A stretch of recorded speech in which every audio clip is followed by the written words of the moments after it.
सभी लोग आके अपने मत के अधिकार का उपयोग करें और ज़्यादा से ज़्यादा संख्या में वोट डालें, क्योंकि ये हमारा अधिकार है कि हम सरकार में हमारी हिस्सेदारी हो, साझेदारी हो, वो वोट के माध्यम से ही हो सकती है। और जो महिलाएं हैं उनसे मैं अपील करना चाहूँगी कि मेरा साथ दें, क्योंकि हमें एक दूसरे का सहारा बन के ही हमारा रास्ता खुलेगा राजनीति में। इंडिया गठबंधन का हिस्सा है आपकी पार्टी भी। एनडीए का कई तरीके से अलायंस को लेकर कैसे देखती हैं आप?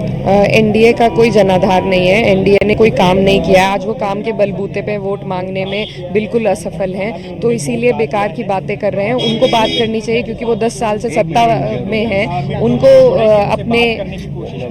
अपने रहने दीजिए। एक लास्ट मैं इसमें एक दूसरे को अगर हम बात करें कैराना के क्या मुद्दे हैं, अगर हम बात करें कैराना के मुद्दे क्षेत्र के विकास के हैं, और यहाँ पर एक गन्ना बेल्ट है जहाँ का पेमेंट बहुत बड़ा एक मुद्दा है। साथ ही में यहाँ पर रोजगार, शिक्षा और स्वास्थ्य, ये अहम मुद्दे हैं जिनके बेसिस पे जनता वोट कर रही है इस बार। पहली बार लड़ रहे हैं, क्या आपको लगता है लोग आपसे कनेक्टेड फील कर रहे हैं? जी बिल्कुल, हमारी कोशिश यही है कि हम जनता तक पहुंचकर और इन मुद्दों को उठा सकें। और ये जो मुद्दे हैं ये सबको जोड़ने वाले हैं। समाज में विभाजन इनसे नहीं बल्कि एकता पैदा हो रही है, क्योंकि सभी परेशान हैं। तो उस हिसाब से हमारा एक भाईचारा बना है जो इस सरकार के खिलाफ बना है, और हमें पूरी उम्मीद है इंडिया गठबंधन जीतेगा। धन्यवाद। रामपुर में किस तरह के हालात, कैसी तैयारी और कितना उत्साह मतदाताओं में मतदान को लेकर?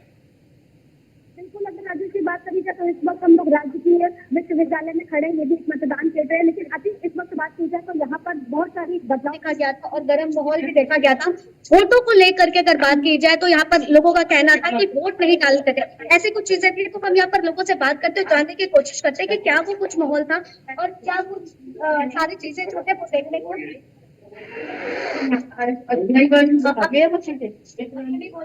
ठीक है। आइए और लोगों से बात करने का क्या अहमद, जब यहाँ पर क्या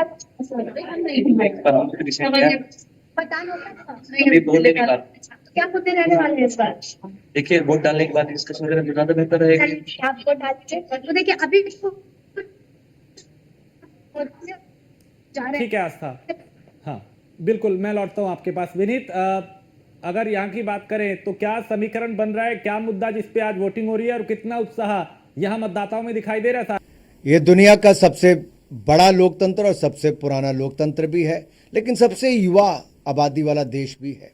18 वर्ष से ज़्यादा के युवाओं से मैं इतना ही कहूँगा, आइए बड़ी तादाद में और वोट कीजिए।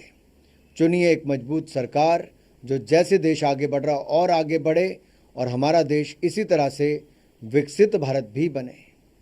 क्योंकि आप 18 साल से ज़्यादा वालों को ये भी कहूँगा, 18वीं लोकसभा का चुनाव हो रहा है। आपके वोट का बहुत महत्व है, तो पहला वोट देश के लिए। आइए बड़ी संख्या में देश के लिए वोट कीजिए और बना दीजिए विकसित भारत को। सचिन पायलट ने कहा है कि एटमॉस्फेयर है चेंज की तरफ, क्या कहेंगे आप? मुझे लगता है कुछ लोग दिन में भी ख्वाब देखते हैं। वो राजस्थान में भी सोचते थे कि राजस्थान में कांग्रेस की सरकार बनेगी। आज कहाँ पे कांग्रेस है? ना छत्तीसगढ़ है, ना मध्य प्रदेश, ना राजस्थान। देश में लगभग सफाया कांग्रेस का हो चुका है।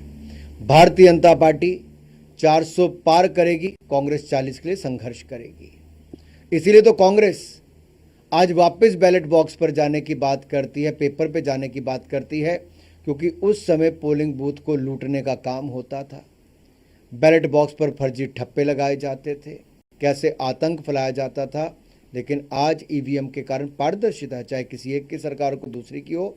इलेक्शन कमीशन ने शानदार काम कई वर्षों में किया, वर्षों तक किया, और यही हमारे लोकतंत्र की सबसे बड़ी ताकत है। की बात कर रहे हैं डीएमके और इंडिया अलायंस के लिए, मुझे लगता है उनको लग रहा है बिल्कुल कि जिस तरह से भारतीय जनता पार्टी के पक्ष में एक माहौल तमिलनाडु में भी देखने को मिला, उत्साह देखने को मिली, लाखों लोगों की भीड़ देखने को मिली।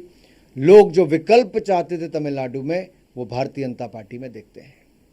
सर, एक सवाल नरेंद्र मोदी जी ने अमरोहा में जो रैली की है उसमें उन्होंने बोला है कि दोनों जो प्रिंसेस हैं दोनों को रिजेक्शन का सामना करना पड़ेगा उत्तर प्रदेश में, क्या कहेंगे आप?